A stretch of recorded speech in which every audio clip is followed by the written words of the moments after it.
pagi pemirsa, apa kabar? Semoga sehat selalu ya. Bertemu lagi di Hidup Sehat bersama saya Intan Somadina dan rekan saya yang paling kece pastinya. Yes, Dokter Ekles. Intan, Ya. suka yang manis-manis gak? Aduh, suka banget dong Dokter Ekles, karena aku udah manis biar tambah manis gitu kan. Iya, benar-benar. Aku juga suka Intan yang manis deh. Tapi berhubungan dengan manis, ada yang namanya penyakit diabetes. Wow, Kadang-kadang iya, dokter. manis-manis bisa merenggut manisnya dunia ini. Waduh. Wow. Kalau manisnya kayak kita nggak apa-apa ya dok ya, tapi kalau manis yang lain kayaknya bahaya ya Dokter Ekles ya. Setuju. Nah, dalam rangka Pekan Diabetes Sedunia, jadi beberapa hari lalu tuh memperingati Hari Diabetes Sedunia, kita akan membahas tentang diabetes nih. Wah, pastinya Intan, Dokter Ekles. bersama expertnya Dr. Triyuli Tarigan, spesialis penyakit dalam, konsultan endokrin metabolik diabetes, dokter ya, atau dokter TJ ya?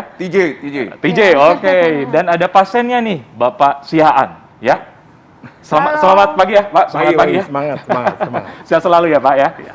Iya, sehat selalu ya, Intan. harus selalu Ya. sehat pastinya. Nah ini aku langsung ya tanya fakta Ya, dan mitos silakan. yang pertama nih dokter. Ini fakta mitos yang pertama nih, bahwa seseorang yang memiliki genetik diabetes ini berisiko lebih besar. Ini fakta atau mitos dokter? Fakta. Jadi, Fakta? Ya, jadi memang diabetes itu sebagian diturunkan. Ya. Jadi kalau ada keluarga kita yang ada hubungan darah menyandang diabetes, maka keturunannya harus hati-hati.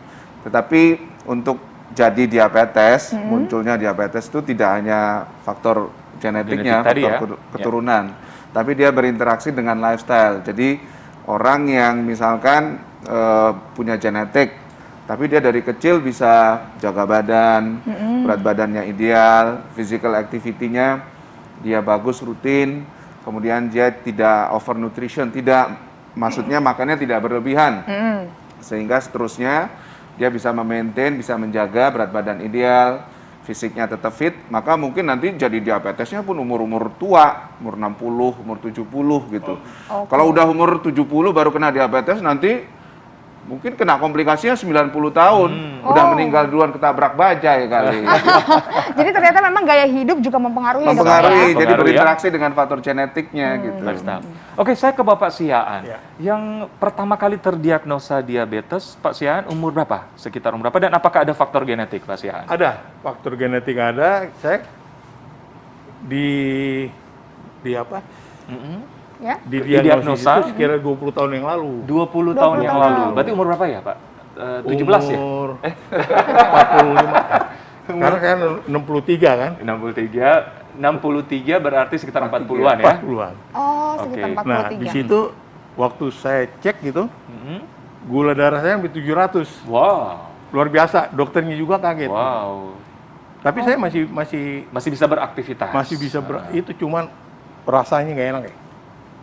Iya. Rasanya kepalanya nggak enak, Kepalanya dan segala macam, badan lemas ya. Iya, iya. Oh, oke. Sedangkan dokter idealnya gula darah 200 berapa dokter? Kalau Idealnya gula badannya normal, disebut orang normal nih ya, beda dengan target. Kalau orang sudah jadi diabetes namanya target. Kalau orang normal, puasa di bawah 100, di bawah cepek.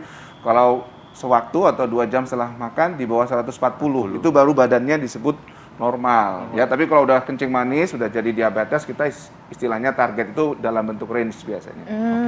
Nah dokter, ini kan tadi kan kita berbicara mengenai seseorang yang memiliki faktor genetik. Nah, Iya. bagaimana dengan orang yang tidak memiliki faktor genetik? Apakah katanya tetap beresiko untuk terkena diabetes kalau mengkonsumsi makanan yang manis-manis terus? Ini fakta atau mitos? Iya. Tapi nanti dulu dokter dijawab. Kita akan temukan jawabannya pemirsa sesaat lagi, tetap di Hidup Sehat. Ya, pemirsa, kembali bersama kami di Hidup Sehat. Oke, Dokter TJ, ada tadi yang belum terjawab. Ya. Nah, katanya orang yang tidak memiliki keturunan diabetes dapat berisiko atau tetap berisiko terkena diabetes. Fakta atau mitos? Ya, itu fakta. Jadi Fakta, teman-teman Dok. sekalian, seperti tadi diabetes tipe 2, Ya. itu sebenarnya terjadinya itu interaksi dari beragam faktor. Jadi, kalaupun seseorang tidak punya genetik, tetapi dari kecil gemuk, balitanya gemuk, jarang gerak, ya. Kemudian juga usia teenagersnya juga badannya gemuk, overnutrition, ya. Makanannya berlebihan, jarang gerak, ya cepat bisa jadi diabetes tanpa dia memiliki faktor genetik sekalipun. Ya. Jadi kita sering tuh di klinik, enggak dok, saya nggak punya keturunan, ditrace yang ada hubungan darah, kakek, nenek, ayah, ibu, paman, bibi, ponakan yang ada hubungan darah, nggak ada sama sekali. Jadi memang tetap harus waspada. Untuk diabetes tipe 2 itu ada faktor lifestyle di situ, ada faktor berat badan, ada faktor aktivitas fisik, ada faktor stres, macam-macam gitu. Oke. Nah, saya mau tanya sama Pak Siahaan ya. Waktu itu Pak Siahaan saat pertama kali tahu atau misalnya kayak aware, wah jangan-jangan saya diabetes nih. Ini gejala apa Pak yang Bapak rasakan? Badan kita itu nggak enak rasanya ya. Terus cepat berkeringat, lapar, ausnya ini yang berlebihan. Oh, jadi rasanya haus terus gitu haus, Pak? minum yang dingin ya. Nah, jadi saya begitu kontrol, itu rupanya nggak terdetek. Ya. Alatnya itu hanya sampai 500. Saya bilang ini rusak ini, saya bilang kan. Alat itu rusak ini. Bacanya apa? High. Iya. High gini kan. Saya bilang, yang kebetulan si Mbak ini juga bingung juga nih. Iya. Akhirnya ada yang bisingin, Pak, Bapak mungkin lebih kali. Coba ke klinik. Saya ke klinik, benar 700. 700? Waduh. Ya. Oh, Jadi memang gitu ya, gini, Dok? orang kencing manis itu justru kebanyakan tidak bergejala. Kalau awal-awal dan gula darahnya lewat batas sedikit. Kalau 700, 500, apalagi durasinya udah lama ya udah pasti ada gejala. Iya. Sering haus, sering kencing, berat badan turun kadang-kadang, pengen makan. Itu udah telat, udah delay, berkepanjangan. Justru kita menyarankan yang punya faktor risiko, jangan nunggu ada gejala. Screening, tapis dari awal-awal. Jadi kalau kita misalkan punya keturunan, jarang gerak, punya darah tinggi, pernah kena stroke, ya, itu justru kita rutin mengecek gula darahnya secara dini, tanpa menunggu ada gejala. Kalau susah sembuh kakinya, impoten, itu mah udah lama itu kencing manisnya. Benar-benar. Itulah sebabnya disebut silent killer. Iya. Ya. Karena tanpa bergejala, dokter ya. Iya. Oke, kita lanjut ke fakta mitos selanjutnya di dokter. Nah, ini katanya penyakit diabetes dapat terjadi atau mengakibatkan komplikasi dari penyakit jantung dan fungsi ginjal. Fakta atau mitos? Itu fakta banget. Fakta banget. Jadi penyandang kencing manis itu umumnya meninggalnya atau kena penyakit jantung, stroke ya. Dan kalau kita tahu sekarang kan diabetes itu penyebab cuci darah terbanyak, penyebab kebutaan terbanyak di luar infeksi, penyebab amputasi terbanyak di luar trauma gitu. Jadi memang jahat ya kencing manis ini. Kalau bisa janganlah sampai ya. Jadi cek secara dini, kemudian kalaupun sudah terkena penyandang kencing manis namanya, periksa secara berkala, makan obat secara teratur. Jangan takut makan obat gula, ini suka ditakut-takutin. Nanti makan obat kimia, ginjalnya rusak, nanti makan obat kimia. Itu salah. Pemahaman itu justru salah. Yang ngerusak ginjal itu kalau gulanya dibiarkan tinggi berkepanjangan. Tensinya dibiarkan tinggi berkepanjangan. Kolesterolnya dibiarkan tinggi terus-menerus. Obat gula itu disesuaikan ya. Justru dengan gulanya turun, harapannya terlindungi dari cuci darah gitu. Itu konsepnya, pemahamannya penting. Begitu yang benar. Berarti memang obat-obatannya itu memang penting ya dokter ya untuk harus mengontrol gula darah. Kontrol. Ya, Pak Siahaan. Nah, Pak Siahaan ini kalau sampai saat ini mengontrol gula darahnya Pak Siahaan seperti apa, Pak? Saya berobat ke dokter spesialis ya. Terus minum obat. Saya rutin minum obat 3 hari sekali, sehari 3 kali. Sehari 3 kali. Dengan suntik. Dan suntik insulin nih. Sampai saat ini, Pak? Sampai saat ini. Oh, Bapak, jadi akhirnya ada komplikasi nggak sampai saat ini? Komplikasi nggak ada ya. Cuman diabetes. Stroke aja waktu itu. Cuman stroke saya. Jadi diabetes dulu baru ke stroke atau gimana? Diabetes dulu, baru stroke 3 tahun yang lalu. Diabetes dulu berarti? Kata dokter gimana? Berpengaruh karena diabetes atau gimana? Yang karena pola stroke? makan. Jadi makan yang manis-manis, saya kan suka makan yang manis-manis tuh. Minum-minum yang biasalah yang di iklan-iklan itu kan. Itu sebenarnya itu berbahaya sekali. Saya sendiri udah ngerasain stroke tuh dari kaki naik ke atas sampai ke sini. Oke. Dan jatuh. Tapi bersyukur sekarang udah dalam keadaan terkontrol ya, Pak. Ya, ada olahraga rutin nggak, Pak Sia? Paling saya olahraganya ya harusnya kan saya dulu hobi jalan ya, jalan gitu. Sekarang karena neuropatik ini jadi permasalahan buat saya. Kakinya, larinya ke neuropatik di telapak kaki itu. Iya. Jadi lifestyle juga ini ya diubah ya, Pak iya. ya.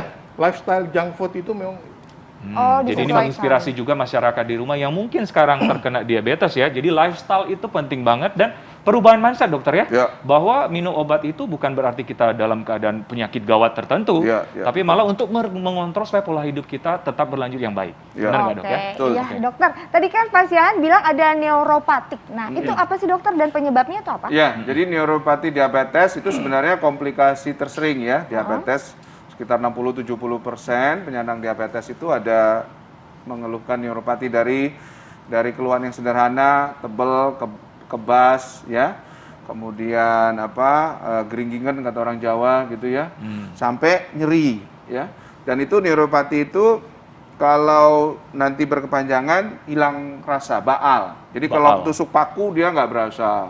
Tiba-tiba 2 hari nanti udah busuk kakinya. Dia injakan aspal panas dia nggak berasa tapi luka, melepuh ya. Makanya orang penyandang kencing manis itu kalau keluar rumah nggak boleh tanpa alas kaki. Kan suka itu ya jalan tanpa alas kaki biar sarafnya terangsang. Salah justru. Kalau orang kencing manis beda. Kencing manis harus pakai alas kaki karena kalau dia sudah lama neuropatinya dia nggak berasa. Kena jadi paku, neuropati kena itu- ini, kena benda panas gitu ya. Nggak berasa. Neuropati itu komplikasi diabetes. Oh, komplikasi diabetes yang jadi kayak bikin ada rasa kebas tadi Iya, ya? tebel, kebas, baal, macam-macam sampai nyeri. Kalau nyeri itu kadang-kadang kesenggol aja sakit. Kayak kebakar, panas, nggak bisa tidur. Mirip dengan asam urat, dokter. Kalau asam urat kan lokasinya tertentu di Di sendi. sendi. Kalau Ya. ini dia merata gitu, lebih luas gitu dia lokasinya merata. Oh, jadi beda ya, itu Beda, bedanya beda. dokter ya, supaya masyarakat juga bisa lebih aware, dokter Benar-benar. Nicholas ya. Oke, dokter, penting banget diketahui masyarakat nih. Penderita diabetes tetap memiliki kualitas hidup yang baik, asal kadar gulanya terkontrol. Fakta atau mitos, dokter? Fakta, jadi betul. Fakta. Banyak penyandang diabetes itu jadi orang-orang terkenal, jadi Perdana Menteri, jadi Presiden juga ada. Pasien kita ada mantan Presiden penyandang diabetes. Jadi nggak ada masalah, pilot juga ada. Jadi nggak ada masalah asal gula darah terkontrol dengan lifestyle dan makan obat atau menggunakan obat secara teratur, gulanya terkontrol, maka quality of life-nya akan meningkat. Mau jadi apa aja bisa. Mau jadi apa aja bisa, mau sekolah setinggi-tinggi apa-apa juga bisa. Jadi olahragawan apa aja, berprestasi juga bisa. Jadi nggak ada masalah. Hanya tadi mindsetnya bahwa ada tambahan aktivitas sedikit gitu loh. Jadi mengkonsumsi obat teratur atau menyuntikkan insulin secara teratur. Kalau orang lain mungkin nggak melakukannya, kalau penyandang diabetes tambah sedikit lah kerjaan rutinnya. Tapi itu masalah persepsi. Kalau sudah dianggap itu hal yang biasa, seperti kita juga menerima biasa kalau kita makan nasi, minum kan nggak ada perasaan aneh-aneh gitu. Iya. Jadi jangan dianggap bahwa makan obat rutin itu sebagai beban hidup, tambahan beban hidup bahwa ini saya sudah mau mati, sudah ini, sudah itu gitu. Jangan, itu yang harus diperbaiki mindsetnya. Iya, gitu. iya, Setuju, iya. Setuju setuju, banget dokter. Ini setuju. harus dirubah ya pemirsa mindsetnya. Nah, tadi terkait lifestyle dok, gaya Iya, hidup. Mbak Intan. Kan saat ini orang banyak yang merubah gaya hidupnya untuk menjadi lebih baik, yaitu dengan olahraga. Kayak Iya. lari, Iya. ada yang sepedahan, Iya. atau latihan-latihan di tempat fitness. Nah, ini kan jenis-jenis olahraga yang banyak membakar kalori, yang Iya. kardio. Nah, apakah orang-orang penyandang diabetes itu boleh dokter melakukan kegiatan ini? Boleh, tapi sebenarnya individual sifatnya. Nah, yang penting itu makanya kita nggak pakai istilah olahraga kalau orang itu kencing manis. Aktivitas fisik kita istilahnya. Oh, oke. Jadi banyak jalan, banyak gerak ya. Kemudian kalau jalan sedikit ke pasar, nggak usah naik gojek lah, jalan kaki. Naik tangga 1-2 lantai, jalan hajar aja naik ini gitu. Terus kemudian apa yang sudah bisa dilakukan sesuai dengan kondisi tubuhnya ya lakukan secara rutin. Yang penting tuh rutin. Jadi 30 sampai 50 menit per hari kalau bisa dalam seminggu itu dilakukannya rutin sampai 5 sampai 7 hari itu gitu. Jadi rutinitas itu yang bagus. Iya. Rutinitas itu yang Ya. bagus. Nah, kalau ada penyandang kencing manis yang sudah terbiasa berolahraga, lanjutkan. Misalkan udah biasa pingpong, bola, nggak ada masalah, silakan dilanjutkan. Hanya porsinya diatur dan disesuaikan dengan kondisi Kemampuan, ya. kesehatan tubuhnya, kemampuan lututnya, kemampuan jantungnya, kan biasanya udah ada macam-macam. Jadi intinya gerak apa saja yang bisa dilakukan, lakukan. Ya. Nggak mesti dalam bentuk olahraga yang ada permainannya begitu ya. Jalan kaki, sepeda, berenang, senam apa Malah dianjurkan, dokter Dianjurkan. ya? Malah dianjurkan. Iya. Oke, baik dokter. Terakhir nih, tadi kan dari dokter sudah dapat tips nih. Dari Pak Sihaan nih, tipsnya sebagai penyandang diabetes supaya tetap melakukan hidup sebagaimana mestinya normal, supaya mungkin orang yang menonton, yang menyaksikan, yang menyandang diabetes terinspirasi dengan Pak Siaan. Gimana Pak, tipsnya? Saya kira kalau penyandang diabetes itu seperti yang dikatakan oleh Dokter TJ itu udah benar. Jadi kita yang penting makan itu diatur. Kayak yang manis-manis kurangin gitu kan. Terus jangan sampai luka kalau bisa. Tadi mau tanya ke dokter juga kan. Sekarang kalau kita yang diabetes ini kan ada rasa takut juga jangan sampai terjadi luka. Misalkan nih naik pohon gitu kan, atau nebang pohon lah, takut aja. Iya. Nah, karena proses penyembuhan itu agak lama kan, menurut saya begitu. Jadi saya hanya mengimbau supaya jagalah makan itu. Jadi lifestyle, termasuk makanan, olahraga, kontrol ya, gitu. Saya kira itu. Ya. Olahraga yang penting. Oke, jadi bijak dan waspada. Oke, terima kasih. Baik. Terima kasih Terima Dokter kasih, TJ, Dr. informasinya Ekles, sangat luar terima biasa. kasih. Terima kasih Pak Terima Siaan. kasih, Pak. Ya, Terima kasih. terima kasih. Terima kasih Pak Siaan. Ya. Makasih banyak, mudah-mudahan ini bisa menginspirasi pemirsa semuanya ya. Nah pemirsa di rumah, nanti kita juga masih banyak informasi lainnya. Jangan kemana-mana, tetap bersama kami hanya di Hidup Hidup Sehat. sehat.